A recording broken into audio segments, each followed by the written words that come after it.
Mungkin pertama perkenalkan dulu, saya Yuda Sukmana, saya creator jagoreact.com. Jagoreact.com itu mungkin izin perkenalkan dulu website untuk belajar React ya.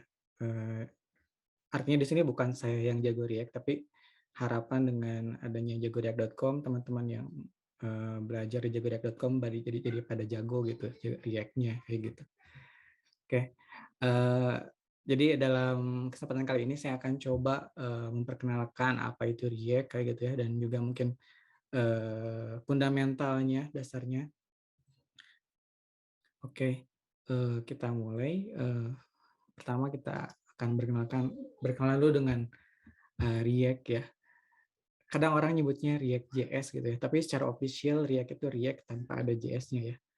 Jadi React itu memang suatu library JavaScript yang sangat populer digunakan ya di dunia ini di dunia.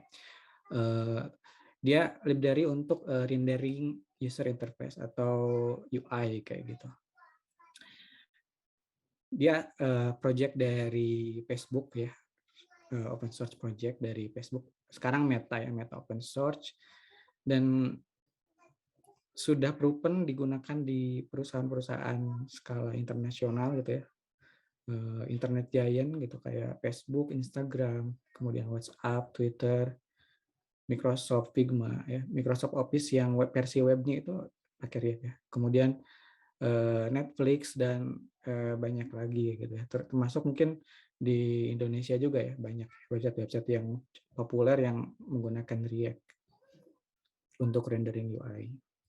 Nah, berbicara tentang UI, UI itu kita ketahui dia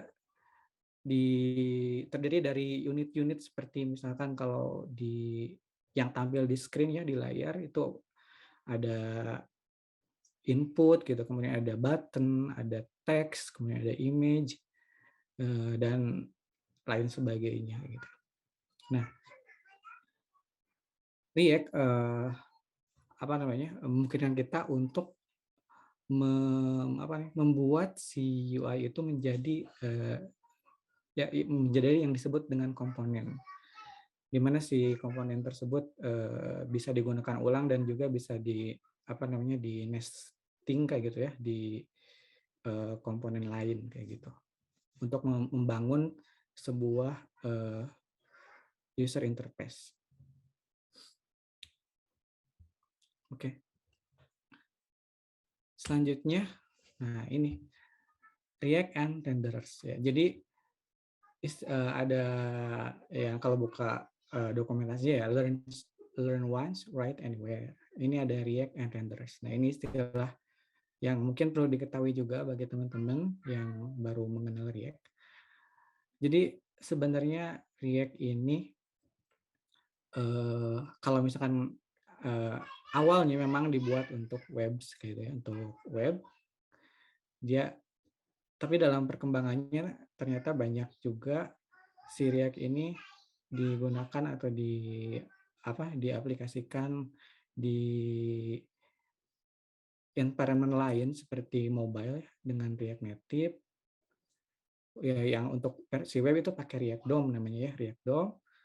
Kemudian ada untuk command line interface juga kita bisa bikin pakai React ya, pakai ing. Kemudian bahkan untuk hardware misalnya kita punya segmen gitu ya, kalau anak-anak IoT gitu ya pakai React hardware gitu ya.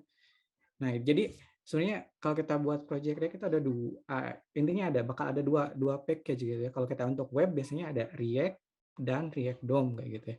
Nah, React ini kalau untuk mobile misalkan React plus React Native gitu. Nah, yang core React package ini hanya berisi functionality untuk membuat atau tadi yang disebut dengan komponen ya, membuat komponen. Di mana komponen itu tadi ya building block dari sebuah user interface. Nah, kemudian ada ditambah tadi renderernya itu bisa macam-macam. Jadi kalau untuk web namanya React DOM, gitu. Untuk tadi ya untuk mobile React Native dan sebagainya. Nah, ini banyak banget ya untuk 3D, untuk mungkin apalagi ya, banyak lah, bisa dicek di Aweson AWSAM React Renderer kayak gitu ya. Nah, ini perlu ini juga soalnya banyak yang yang bilang React JS sama React Native beda. Tapi maksudnya React tuh kayak gitu tadi ya, ada core package-nya. Dan di React Native juga sama pakai core React yang ini, kayak gitu, yang package yang sama untuk membuat komponen. Oke, selanjutnya. Nah, ini for the web karena kita akan membahas tentang web, tentu kita sebut dengan React DOM ya, React plus React DOM. Nah, Mas Yuda, maaf. ya. Untuk slide-nya itu memang masih satu atau udah berubah ya? Oh, Karena udah. di Zoom ini belum berubah. Ini udah berubah belum? Udah, ini udah berubah. Ini halaman keempat. Tadi Oh, halaman 2 dan 3 sempat ke skip oke. sepertinya. Mohon maaf, mohon maaf. Hmm. Bentar. Soalnya saya ini pakai presenter jadi layarnya beda yang di-share. Oh, oke Mas, apa? Oke. Tapi nggak masalah ya, tadi udah nangkep mungkin yang disampaikan. Kita lanjut ya. Nah, tadi karena kita di sini akan membahas tentang React kayak gitu ya. React for web ya. Jadi kita bicara dengan React dan React DOM kayak gitu. Nah, untuk rekomendasi ya untuk belajar React untuk web itu kita direkomendasikan untuk menggunakan toolchain atau build tool seperti Create React App ya. Itu kita direkomendasikan untuk membangun single page application kayak gitu. Atau Vite kayak gitu ya, kemudian atau Parcel. Karena mudah setupnya. Jadi ini minimal toolchain, jadi di sana tidak ada bagaimana router, kemudian patching data dan lain sebagainya, hanya minimal saja untuk menjalankan kode React kita kayak gitu. Nah, ada juga kalau misalkan kita ingin gunakan framework yang full featured, yang udah ada routingnya, yang udah ada sistem patching data dan lain sebagainya, kita bisa pakai project-project seperti Next.js ya, framework gitu ya. Ini kan sebuah framework React, Next.js atau Gatsby kayak gitu, atau Remix dan mungkin sebagainya. Oke, lanjut. Kemudian untuk setup local environment kita untuk mulai menggunakan React ya, kita bisa mulai dengan menginstal dulu Node.js. Kalau belum yang punya, install dulu Node.js, kemudian kita setup editor yang akan kita gunakan. Biasanya direkomendasiinnya di komunitas React itu Visual Studio Code ya. Kemudian ditambah dengan linter untuk mempermudah kesalahan dalam penulisan kode dengan ESLint misalkan, atau Prettier untuk formatternya. Nah, untuk web browsernya, karena kita ngerender React di browser ya, di web, itu kita bisa install extension yang namanya React Developer Tools. Oke, lanjut. Nah, sekarang kita mulai ke fundamental tentang komponen. Komponen ini menjadi titik awal kalau kita ingin belajar React. Tadi disebutkan bahwa komponen ini adalah bagian dari suatu user interface. Dia punya logiknya sendiri dan tampilannya sendiri. Jadi si komponen itu bisa hanya misalkan sebuah button atau bisa whole page gitu atau whole screen, itu juga bisa jadi sebuah komponen kayak gitu di React ya. Nah, bagaimana kita mendefinisikan komponen ini ya? Komponen untuk mendefinisikan komponen di React sangat mudah karena komponen itu adalah sebenarnya JavaScript function yang dia mereturn suatu markup ya. Oh ya, mungkin sebelum saya lanjut. Jadi mungkin untuk bisa React ini teman-teman harus punya tadi ya, minimal requirement-nya harus udah tahu HTML, CSS dan JavaScript dasar kayak gitu. Jadi udah tahu bagaimana membuat function di JavaScript dan bagaimana tag HTML, bagaimana CSS, properti dan lain sebagainya. Itu sebaiknya ya sebelum memulai React kita belajar dulu itu kayak gitu. Nah, ini mendefine komponen. Untuk mendefine komponen ini kita bisa menggunakan JavaScript function, dan komponen ini dia return-nya adalah markup seperti HTML tag kayak gitu ya. Nah, ini nama markup ini apa sih? Nanti kita akan bahas. Nah, satu yang harus diingat ketika kita mendefine suatu komponen di React itu harus menggunakan huruf kapital di awalnya kayak gitu ya, capital letter. Jadi kalau misalkan my button si M-nya ini kecil, ini nggak bisa jadi sebuah komponen kayak gitu. Gimana tampil layarnya ya, udah sama. Oke. Nah, kemudian untuk menggunakan komponen, tadi selain kita misalkan ini mendefine komponen tadi dengan dengan function, kita juga bisa menggunakan mengekspor komponen tersebut dengan export default. Ini JavaScript ya, umum bukan hanya di React aja. Dan kita bisa import di file komponen lain. Ini kita punya namanya komponen app ya. Kemudian kita bisa memanggil si komponen my button di sini kayak gitu. Nah ini JavaScript import dan tidak spesifik ke React kayak gitu. Nah di sini ada tadi kenapa harus besar ya huruf kapital awalnya kalau kita mendefine komponen, karena pertama browser melihat kalau untuk yang lowercase awalnya itu biar dianggap dia itu adalah HTML tag gitu. Jadi bukan React komponen, tapi kalau misalkan di awalnya ada huruf kapital, React akan tahu bahwa itu adalah dia akan memanggil komponen my button ini kayak gitu. Jadi ya untuk membedakan mana yang HTML tag dan komponen kayak gitu.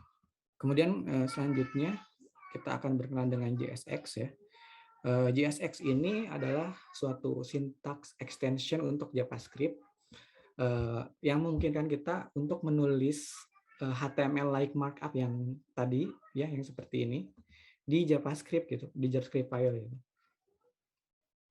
Nah, ini kode div, kemudian H1 input ini bukan HTML ya, tapi disebut dengan JSX kayak gitu. Nah, ada perbedaan antara HTML dan JSX karena JSX ini lebih strict. Contohnya dia wajib hanya return satu root elemen seperti ini. Jadi kalau misalkan kita buat div lagi di bawah closing div ini, dia bakal nggak bisa gitu ya, nggak akan jalan, error, syntax error. Kemudian si JSX juga wajib ditutup ya si tagnya, baik self closing tag atau pakai penutup seperti ini. Kemudian untuk atributnya juga ditulis dengan camel case ya, camel case. Kecuali untuk dua atribut yaitu data dan area ya, dan area. Kemudian dia bisa kita tambahkan JavaScript expression apapun ya di JSX itu menggunakan curly braces ya, atau kurung kurawal seperti ini. Kurung kurawal seperti ini kita bisa tambahkan ini kita menambahkan variabel count ya di sini. Ini sebuah ekspresi JavaScript dan bisa ekspresi JavaScript apapun. Itu si keunggulannya JSX kayak gitu. Jadi data-datanya atau kontennya bisa dinamik ya dengan JavaScript, bukan hanya statik seperti HTML kayak gitu. Nah, selanjutnya adalah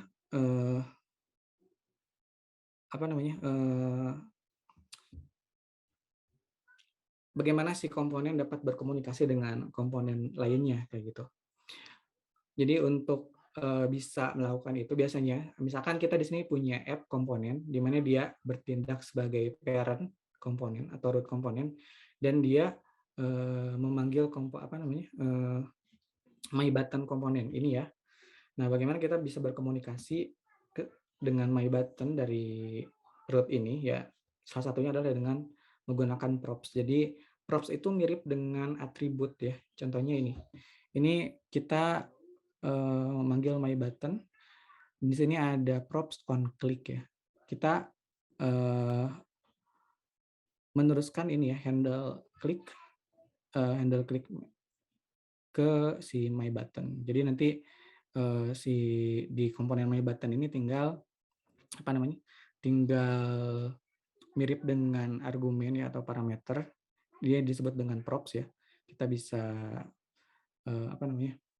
bisa ambil nilainya atau variabel yang diteruskan tersebut kayak gitu. Nah, kemudian di props juga mungkin yang perlu diketahui yaitu children ya. Children ini spesial. Jadi kalau kita punya open tag dan closing tag, kemudian di tengahnya kita tambahkan misalkan teks atau komponen yang lain, dia akan masuk ke prop yang namanya children kayak gitu. Oke. Kemudian selanjutnya mungkin yang harus diketahui juga adalah conditional rendering. Kita bisa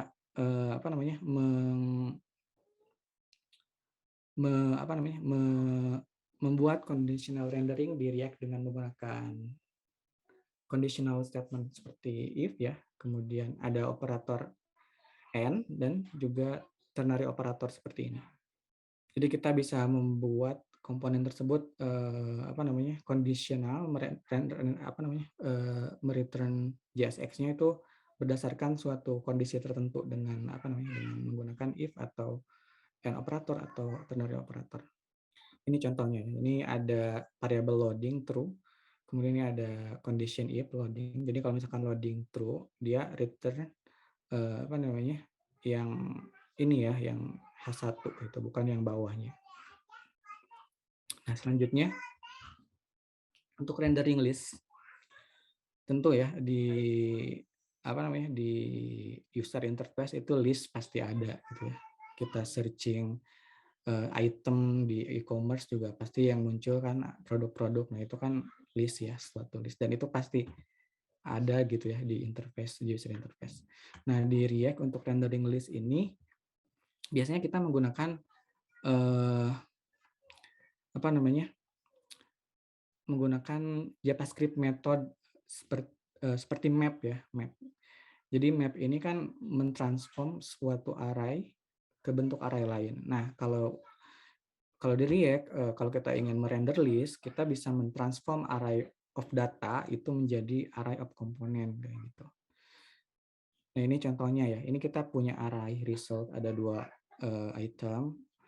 Nah, di sini kita render list dengan map ya, results map kayak gitu. Kemudian di sini kita return listnya.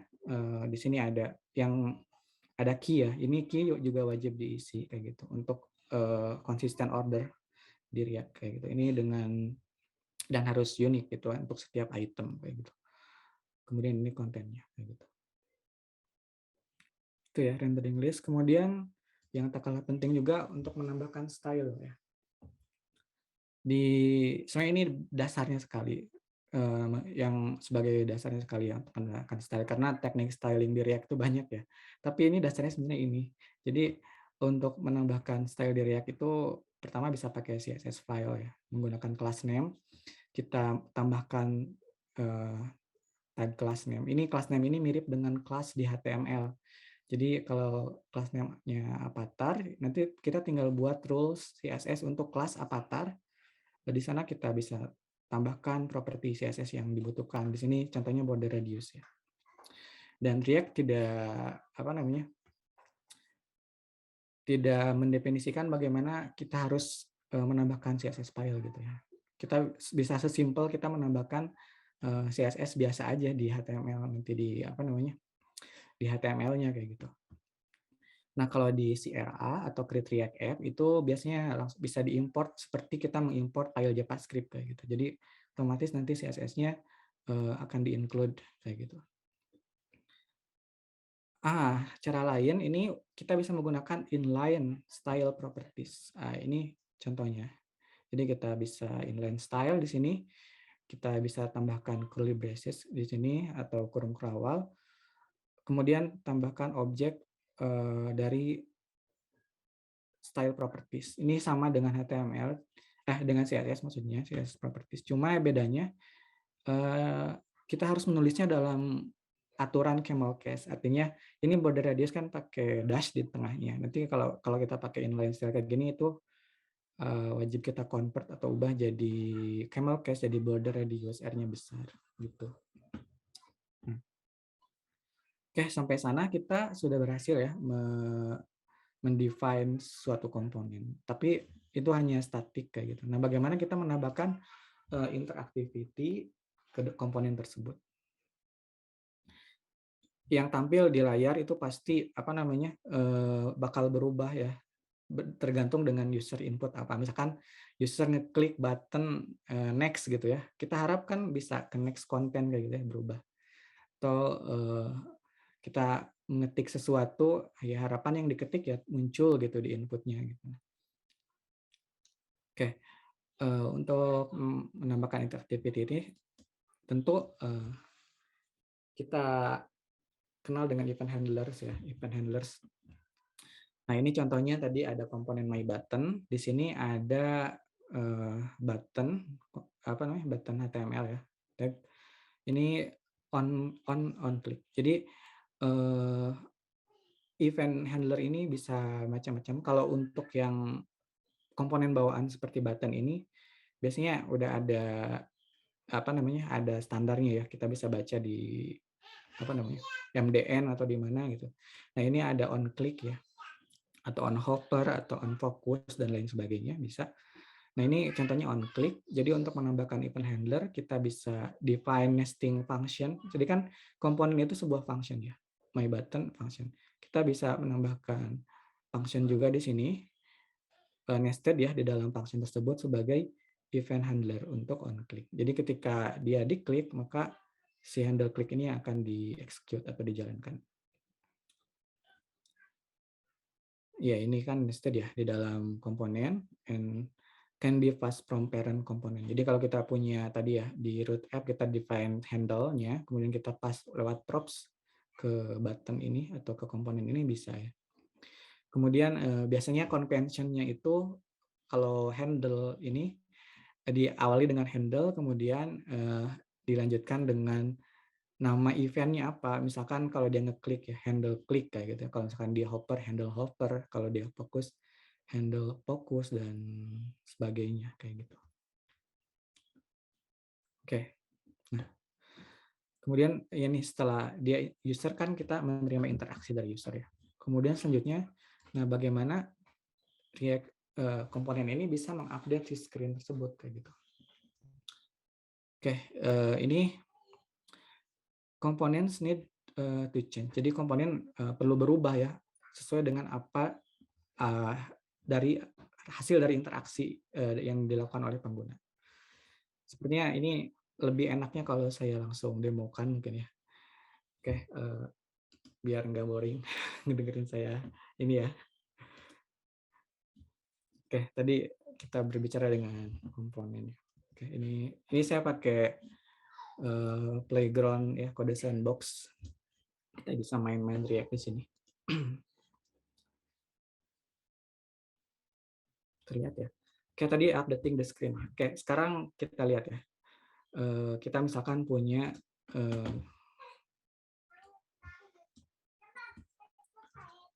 sebuah app ya, komponen namanya app kayak gitu. Kemudian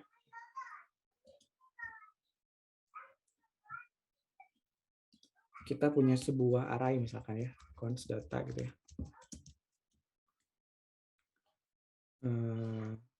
Apa ya?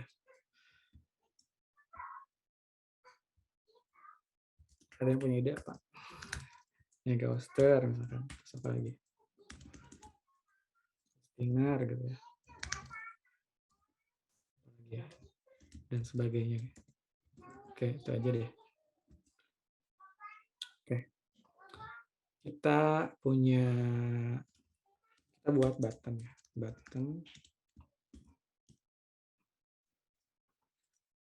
Kita katakan next ya. Kita ingin mengupdate screen kan ya. Kemudian kita buat satu variabel namanya index. Kita pakai let karena kita akan modifnya. Kemudian ketika kita punya, misalkan ini select datanya, data index ya, index 0. Ya kita sederhana aja, kita kasih di sini paragraf ya untuk menampilkan, atau apa ya, H3 mungkin ya, boleh. Oke. Nah, kita ingin ini kan munculnya nih Ghoster. Kita ingin update nih ketika interaksi klik next button ini ingin berubah jadi hostinger kan. Ini berarti kita tinggal ubah aja ke indeks 1. Nah, kita tadi ya, kita tambahin event handler ya, on click, double click ya. Bisa di sini atau bisa juga langsung seperti ini ya, inline ya. Kalau simple bisa di sini, tapi kalau misalkan kompleks handle-nya kita bisa pindah ke atas gitu. Tapi kalau simple bisa di sini. Nah, kita misalkan ingin update indeksnya jadi dari 0 ke 1, dari 1 ya. Coba ya. Indeks 0 plus 1. Indeks plus 1. Oke, kita klik ya. Next. Wah, nggak jalan ya? Ya, memang nggak jalan. Nah, kenapa seperti itu? Karena lokal variabel indeks ini kan indeks lokal variabel ya. Dia itu tidak persisten kayak gitu, tidak persisten, dan perubahan yang dilakukan terhadap indeks ini tidak akan men-trigger namanya rendering atau re-render. Jadi si React-nya nggak akan ngerespons, nggak akan nge-update si screen yang tampil di sini kayak gitu. Nah, untuk itu, ntar kita stop share dulu, share screen yang ini, materi lagi. Nah, tadi kan nggak jalan ya, karena kita update lokal variable. Sedangkan React itu dia hanya untuk mengupdate screen di React, kita membutuhkan yang namanya state. Ya. State ini ibarat sebuah memori yang mengingat sesuatu, gitu ya.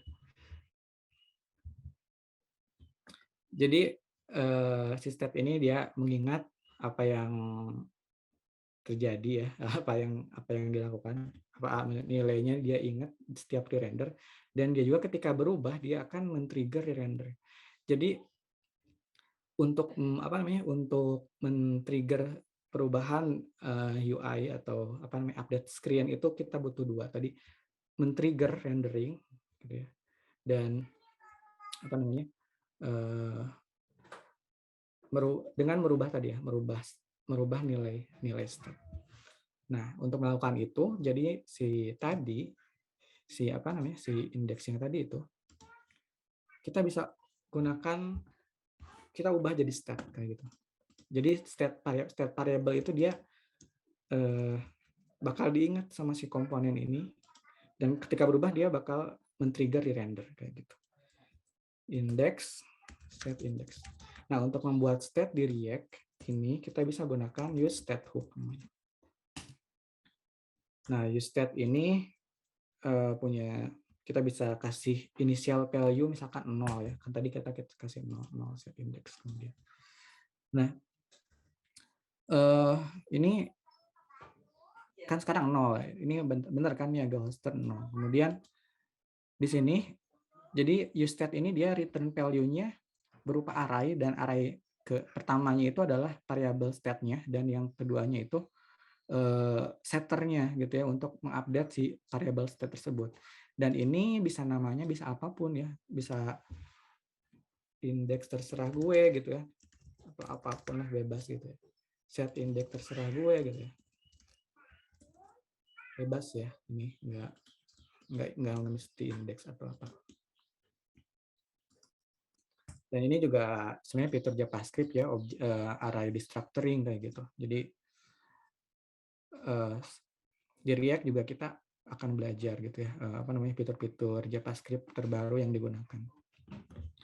Kemudian ini set index, ini setternya. Jadi kita untuk mengupdate state itu, kita panggil setternya. Index misalkan index plus 1. Coba ya. Nah, simpan, kemudian kita coba next. Nah, berubah kan ya, beda dengan yang tadi. Jadi si local variable itu dia tidak men-trigger update kalaupun kita ubah nilainya. Untuk men-trigger update itu kita butuh yang namanya state kayak gitu. Seperti ini. Oke, kita lanjut dulu dengan materinya. Nah, kemudian untuk sharing between state. Jadi state itu sifatnya dia isolated and private. Jadi dia hanya spesifik ke suatu komponen. Jadi kalau kita define si state tersebut di komponen myButton, kemudian kita punya 2 instan myButton di root myApp gitu. State-nya akan beda ya, myButton yang pertama dengan myButton yang kedua dia punya state masing-masing kayak gitu. Nah, gimana biar kita bisa sharing state antara myButton, 2 myButton ini gitu ya. Itu caranya adalah dengan move the state up atau memindahkan state ke root komponennya atau ke parent komponennya. Kemudian kita meneruskannya melalui props ya, kayak gitu.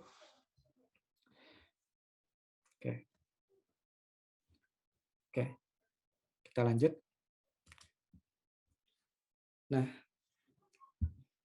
ini penting untuk understanding rendering in React ya.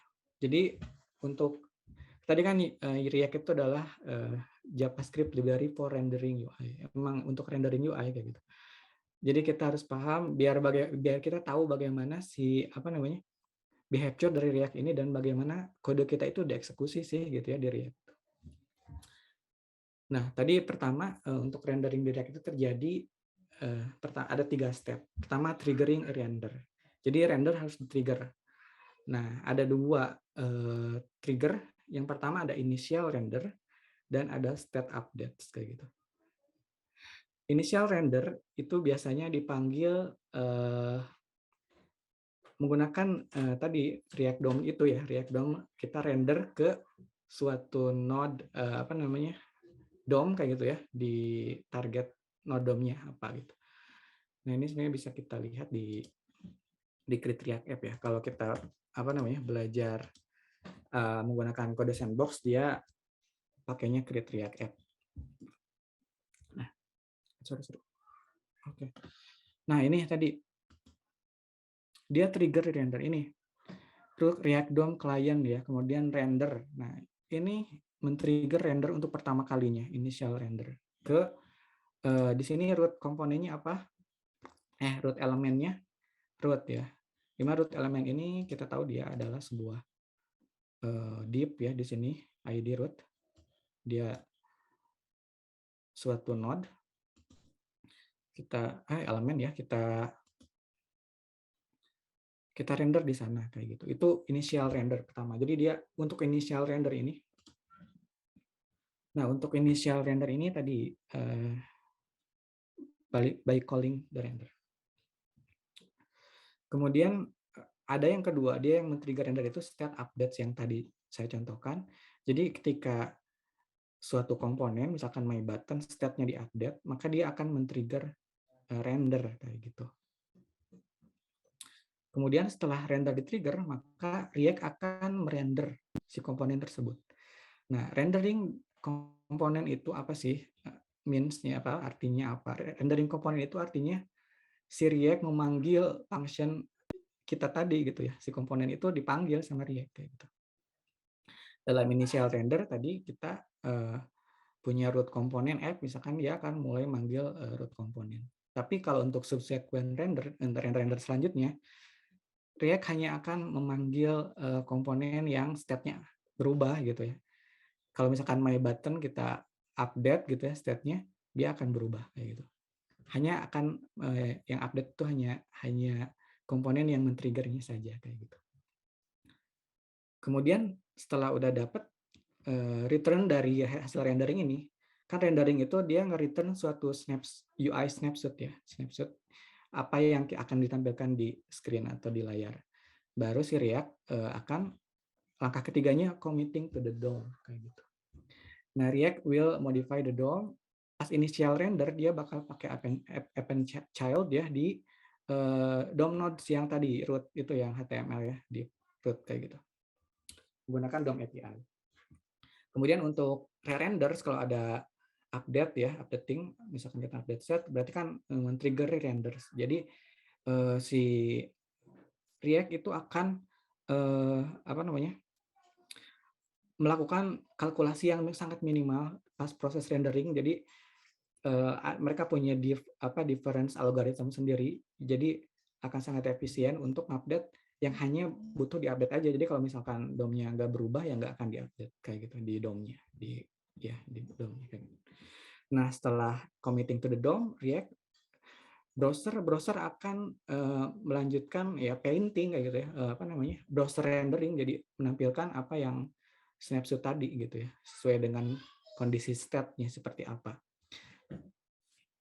Oke, kemudian mungkin ini yang terakhir ya, side effects. Nanti lanjut, sebenarnya masih banyak, tapi ini sebenarnya cukup ya untuk dasar kayak gitu. Selanjutnya side effects ya. Nah, side effects itu apa? Updating the screen. Nah, tadi kita punya on handle click ya, kemudian kita update state di situ set index gitu. Itu juga suatu side effects gitu ya. Side effects ini bisa apapun dan tidak boleh terjadi atau saat rendering. Rendering itu kan manggil function ya, rendering kode itu ya, manggil function, dan jangan sampai tidak boleh terjadi during rendering ya, saat rendering. Karena rendering komponen itu harus pure ya. Jadi nggak boleh ada side effect seperti ini ya. Patching data dari server, kemudian navigasi kayak gitu.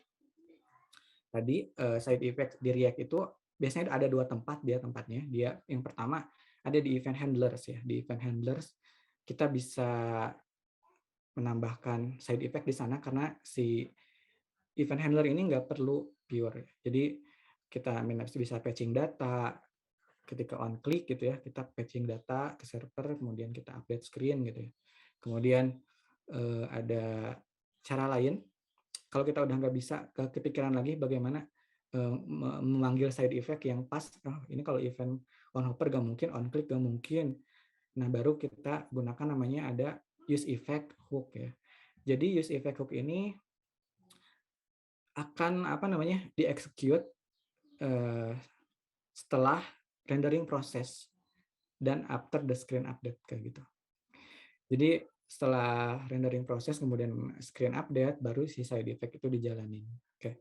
Kemudian yang perlu dibahas, perlu diingat juga ini, jadi si rendering kode must be pure itu apa artinya? Jadi mind its own business. Jadi si proses rendering komponen itu dia nggak boleh merubah objek atau variabel yang sudah eksis sebelumnya gitu, bukan dalam proses rendering si function-nya itu atau ketika memanggil si function-nya itu. Kemudian ketika diberikan input, kemudian harus keluar output yang sama kayak gitu. Oke, mungkin di sini teman-teman referensi yang saya gunakan. Jadi reactjs.org itu outdated ya. Jadi ini outdated. Jadi ini React sejak tahun berapa mungkin ya. Ini di sini dokumentasinya juga yang lama kayak gitu. Jadi si core tim React itu sedang memperbaiki atau mengupdate ya biar up to date dengan React terbaru. Silakan buka ini ya kalau mau belajar lebih lanjut tadi ya, beta reactjs.org. Jadi beta reactjs.org ini adalah yang up to date-nya kayak gitu.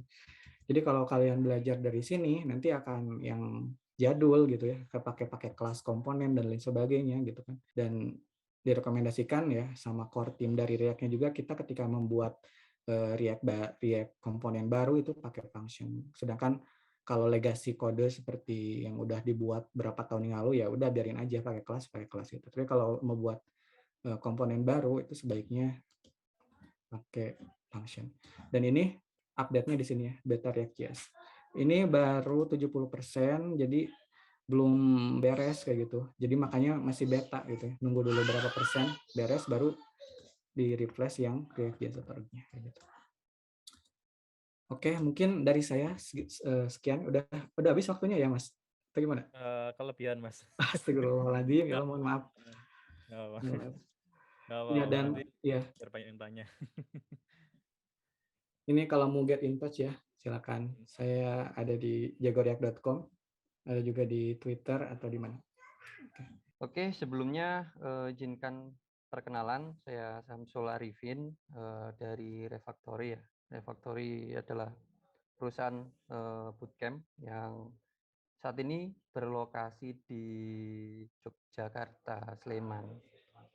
Nah, tadi dari Mas Yuda udah intro ya soal React, gimana jalan React, gimana implementasi dari komponen, gimana cara stylingnya kayak gitu. Nah sini saya nyoba apa ya, kita buat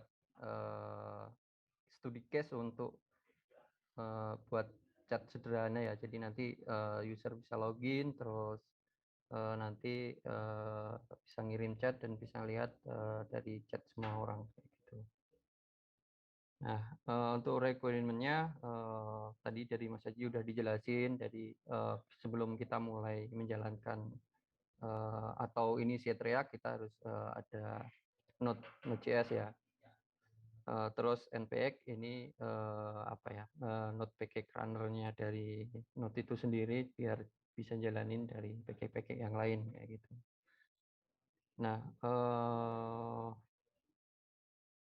ya di sini saya sudah coba create sebuah project ya. Jadi kalau ini kalau kita jalanin dari awal mungkin akan makan waktu beberapa menit. Jadi tadi coba aku init. Nah ini pakai create React app, nanti untuk nama projectnya chat app. Secara default nanti apa ya, struktur code-nya akan seperti ini. Nah jadi sangat minimum ya dari create React app itu sendiri. Jadi nanti kita harus custom sendiri gimana struktur yang kita sukai kayak gitu. Nah kalau kita jalankan nanti, nah tampilannya akan seperti ini. Terus kalau goal kita adalah nanti akan ada ini, nanti kan kita buat komponen untuk text message-nya, terus untuk list-list dari message-nya nanti kita buat komponen sendiri. Nah di sini kita memanfaatin untuk backend. Jadi kita terdiri dari, kalau React itu kan front end kayak gitu, di jalan di sisi browser ya. Terus kita butuh data untuk nyimpen data, untuk komunikasinya. Nah kita coba manfaatin Hasura ya. Jadi Hasura ini untuk apa ya, kita build in backend secepat mungkin kayak gitu. Jadi di sini kalau kita di dokumentasinya ada tutorial yang bisa kita ikuti. Nah di sini saya sudah buat satu app ya, pakai Hasura terus diinstal di Heroku app. Nanti kita akan manfaatin untuk backendnya. Terus selanjutnya kita pakai CSS framework. Nah kalau tadi kita di React itu bisa kita inline, outline, dan kita bikin CSS yang murni CSS murni itu sendiri, kita bisa pakai framework.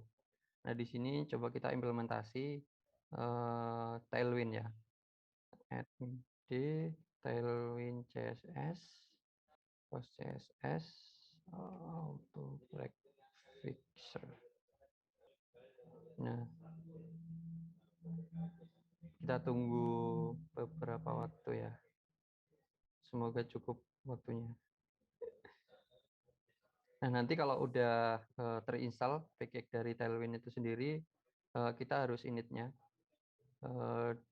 Cara pakai Tailwind diinstal di React itu juga udah ada di dokumentasinya ya.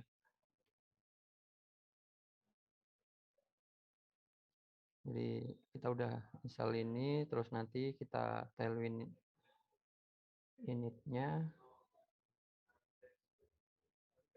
Lumayan juga ya.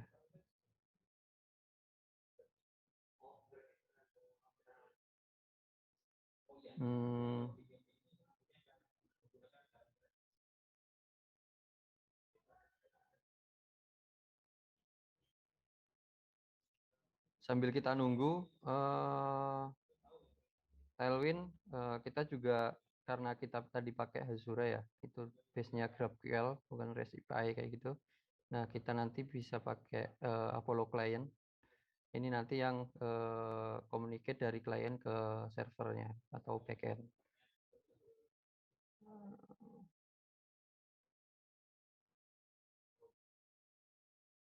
cukup lama ternyata. Oke. Nah, kalau kita nanti build ini kan nanti kita bisa dari base komponen kayak gitu. Nah, di sini saya juga udah buat untuk mempersingkat waktu ya. Jadi buat common untuk nanti memisahkan antara input teksnya di sini. Terus untuk list item untuk chatnya kita buat komponen sendiri nanti. Jadi kita nggak buat dari awal, kita cukup pakai nanti bisa langsung kita gunain. Nah, di sini ada input. Nah, kalau tadi dari Mas Yuda, kalau kita buat suatu komponen, kita perlu huruf awal di komponen itu kita huruf besar ya. Jadi untuk kapital, untuk selanjutnya biar kita bisa pakai untuk di app-nya nanti kayak gitu. Nah, ini untuk teksnya kita pakai Tailwind nanti di situ. Terus untuk itemnya, untuk list chat-nya ini kita pakai looping nanti. Nah, ini nanti bakal di looping sesuai dengan data yang kita terima. Nah, ini udah selesai. Selanjutnya kita ini Tailwind-nya.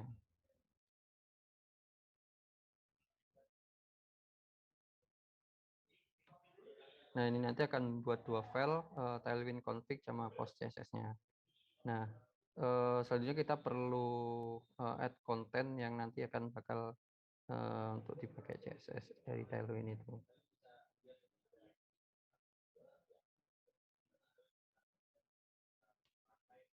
Nah, oke. Selanjutnya kita bikin di app-nya ya.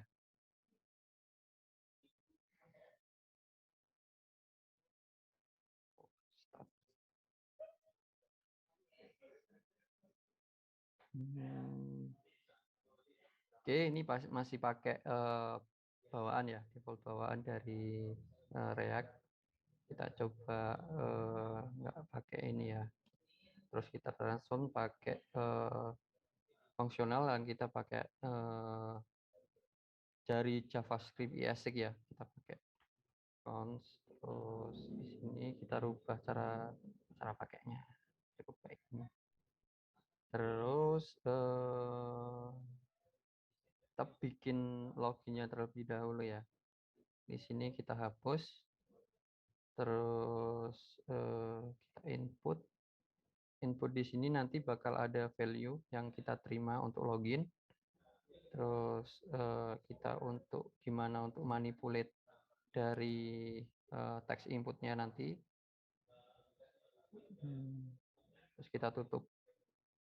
Nah, ini kita perlu handle dari sisi inputannya.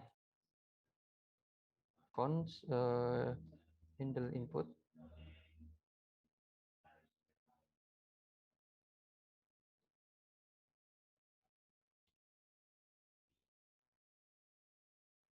Nah, terus kita panggil di sini.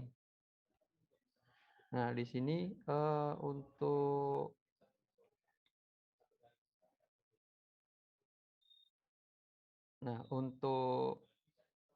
set state-nya di sini pasti bakal nanti akan terima satu parameter. Nah, di sini akan dari inputnya yang kita jalanin. Nah, kita manfaatin dari fitur React. Jadi untuk set state-nya dari React Hook itu sendiri di versi yang terbaru dari functional component di React itu. Use state from React. Kita terima cons state set state. Nah, di sini pasti akan nanti ada value yang kita dapetin. Kita set state-nya.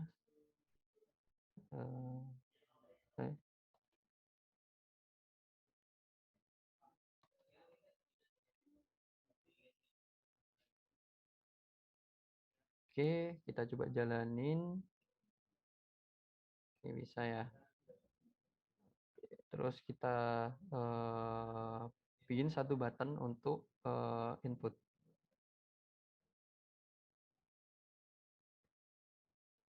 Button on klik. Terus kita bikin satu function nanti untuk klik dari loginnya. Handle submit.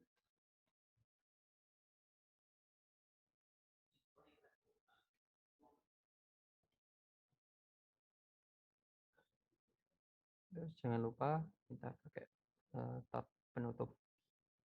Nah, seterusnya kita bisa pakai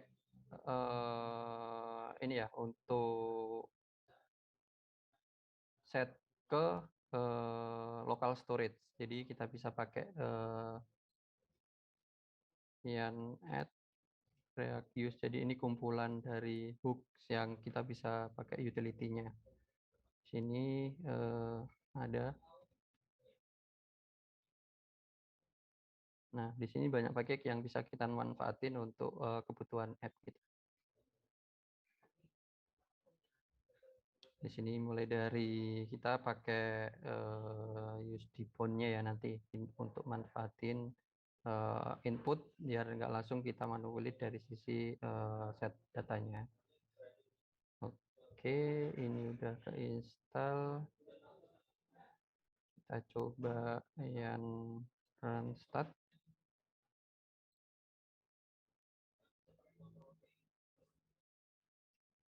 Buttonnya nggak ada kelas ya.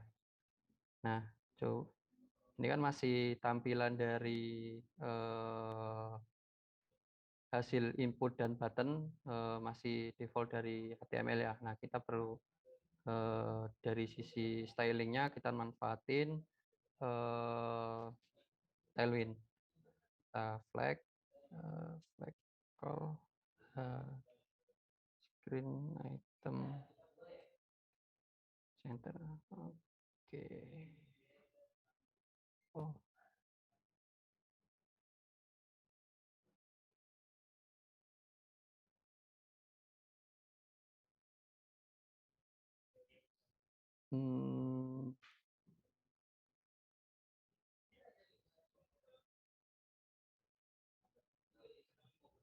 Harusnya coba kita ini di sini.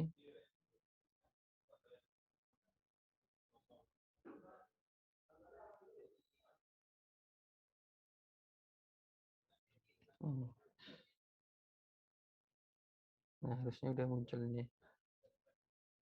Oke.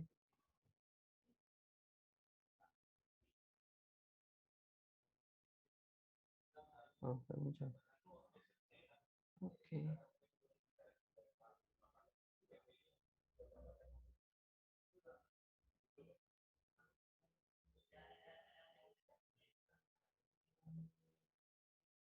Oke, kita lewati dulu untuk styling yang ada di sini. Kayaknya ada yang kurang ya.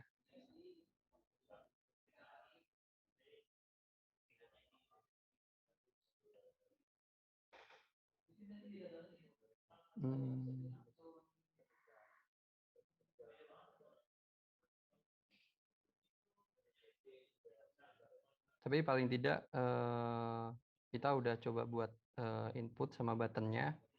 Terus kita coba submit. Ini nanti kita coba untuk app loginnya. Untuk selanjutnya untuk debone ya. Jadi kita bisa pakai import use debone. Nah, ini dari use React use. Nah, selanjutnya di sini dari submit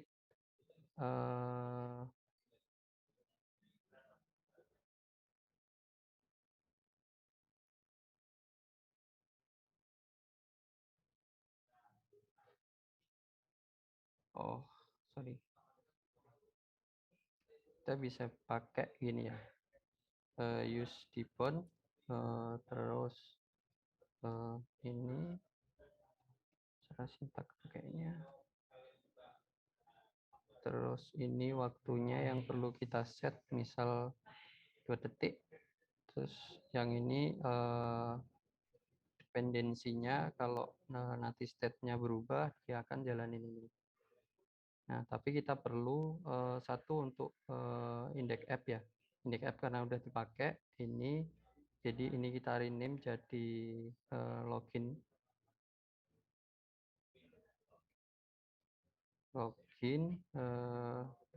app.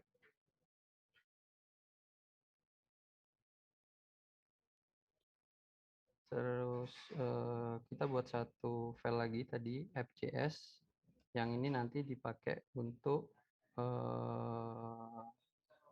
kondisi apakah kita udah login atau belum. Nah, kita bisa cons app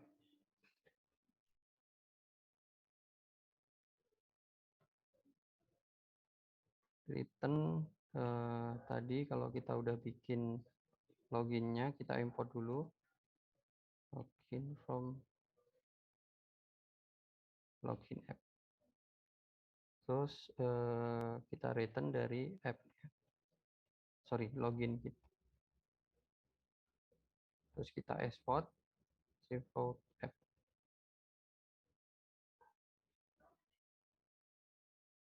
Nah, muncul. Oke. Ini teksnya coba kita ubah.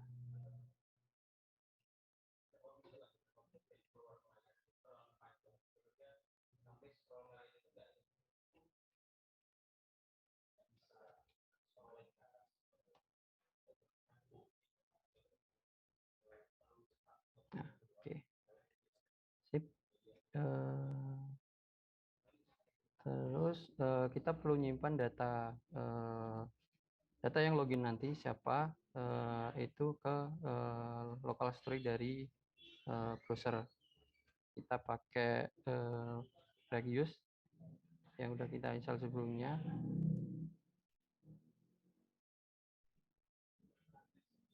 Cons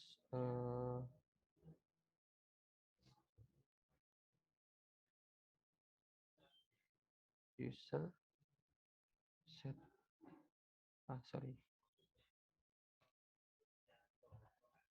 value set value local storage user kosong. Terus kita kirim di sini value dari user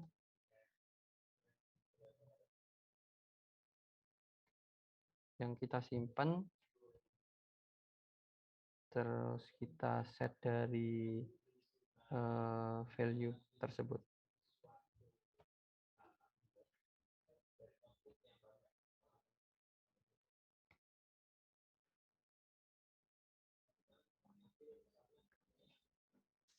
Oke, kita sudah dapat value-nya. Nah, coba kita apakah nanti akan kesimpan ke local storage. Kita hapus dulu ya. Refresh. Oke.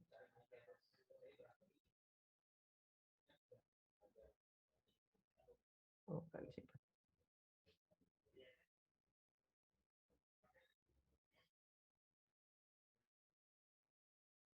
Oh, kita belum simpan ya. Nah, di sini tadi apa ya? Dari app-nya memakai komponen login. Di sini mengirim dua prop. Yang satu property value, yang kedua adalah function untuk ngeset dari value tersebut. Kita perlu value, apa tadi ya? User ya. User set value. Nah, kita perlu ke sini. Dari state. Oke. Kita refresh. Kita set.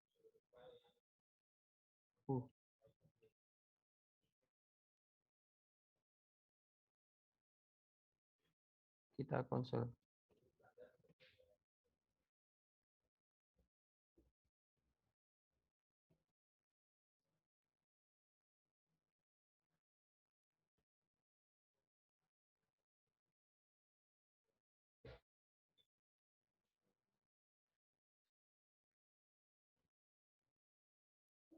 Set value undefined.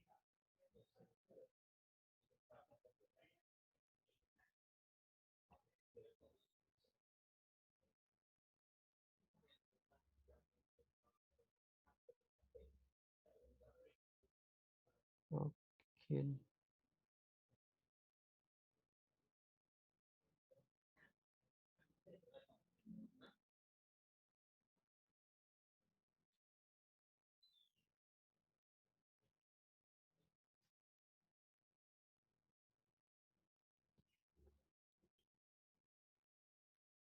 Oh, ya.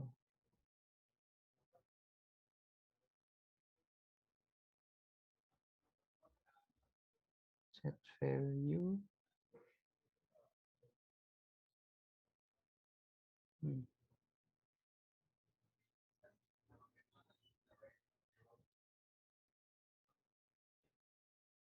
Kita pakai ya.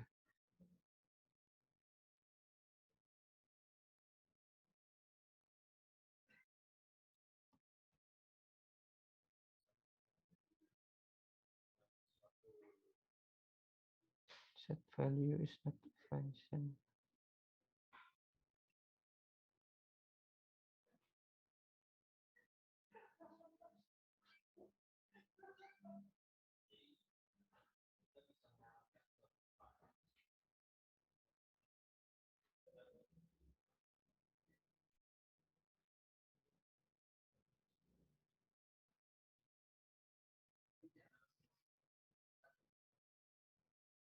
Oke, value-nya sebenarnya kita udah dapat.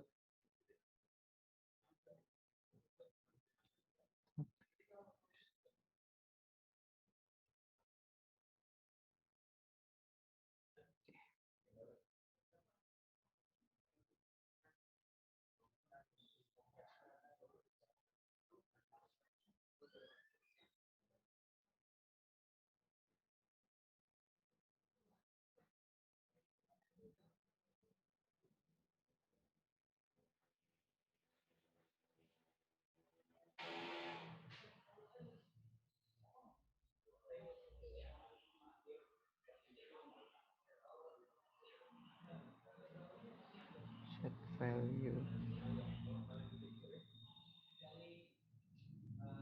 Oke.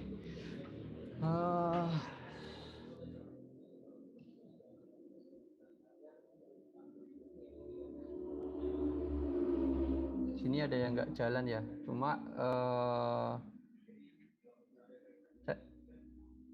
saya udah menyiapkan app yang sebelumnya udah kubuat ya untuk mengantisipasi hal semacam ini. Jadi problem kadang tiba tak terduga. Jadi coba kita buka di sini kita udah pakai package, terus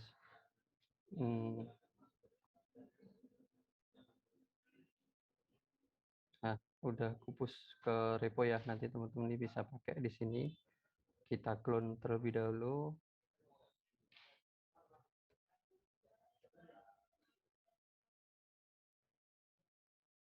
Oh, sorry.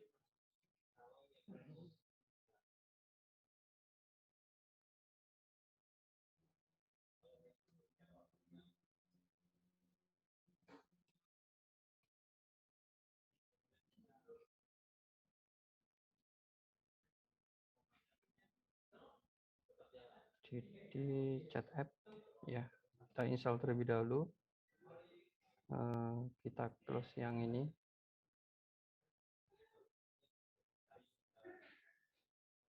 Nah, kita buka app-nya ya. Jadi kita langsung demo app yang udah jadi kita buat sebelumnya.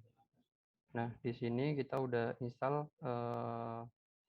app ini dengan chat common yang udah dibuat sebelumnya.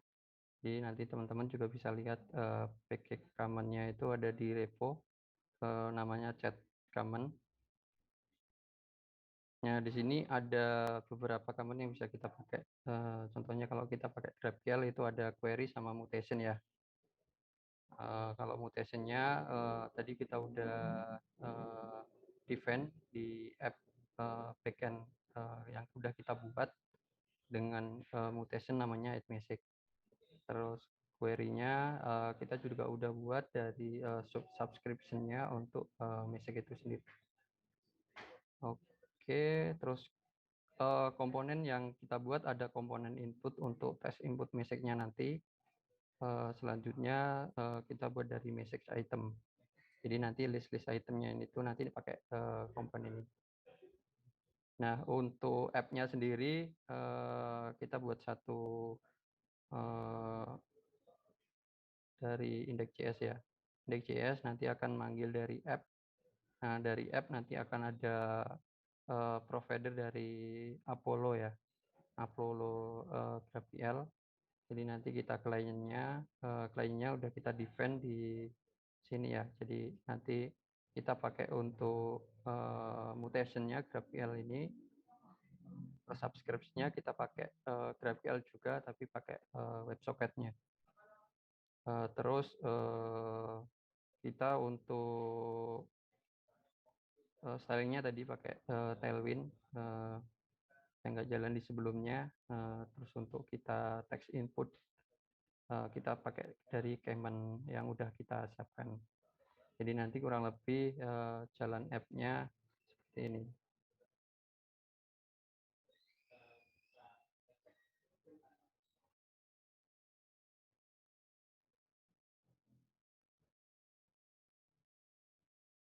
Oh, ini ada yang hilang.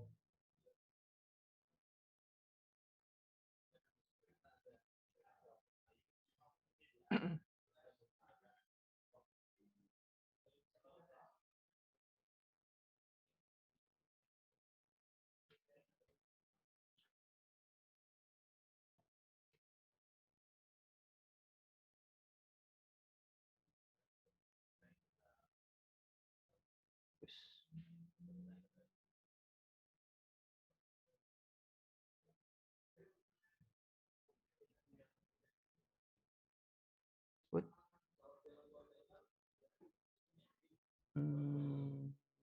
Coba kita cek. Udah dari main.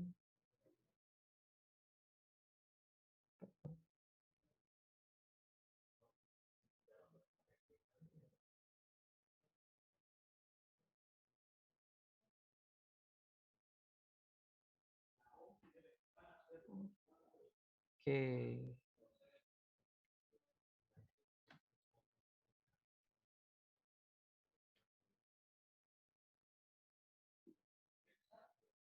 Coba sekali lagi ya.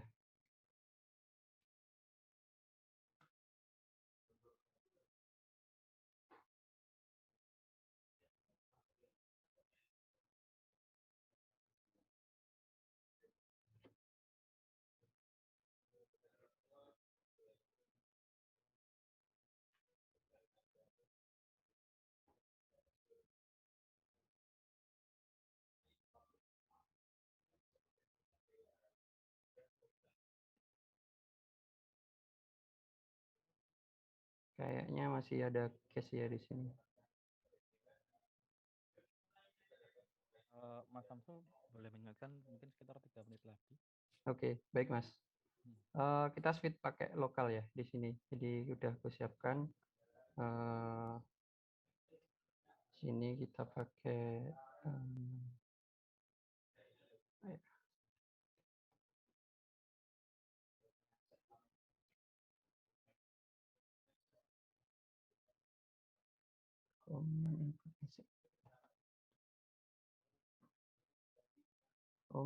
common.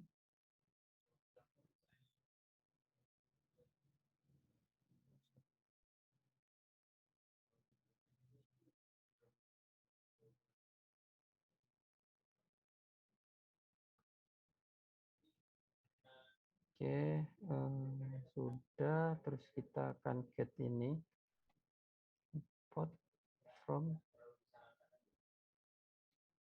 GraphQL query. Message item kita pakai, oh ini karena list ya, sorry. Ini kita pakai list item.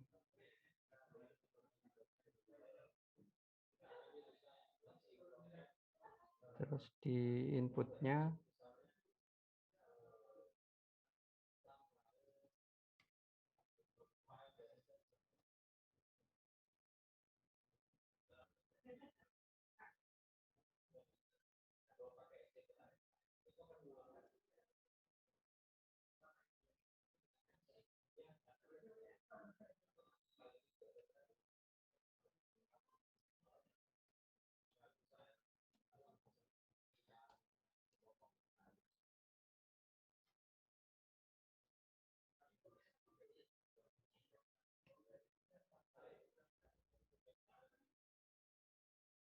buang dulu ya ini.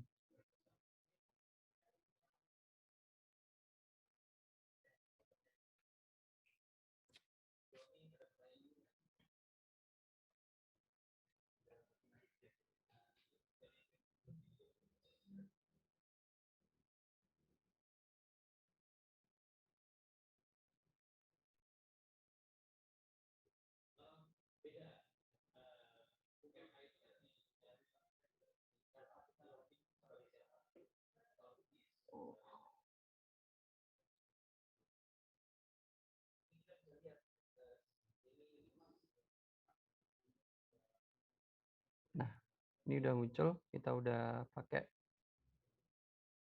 dari local package yang sebelumnya. Jadi kalau kita chat nanti akan muncul ya. Oke, di sini.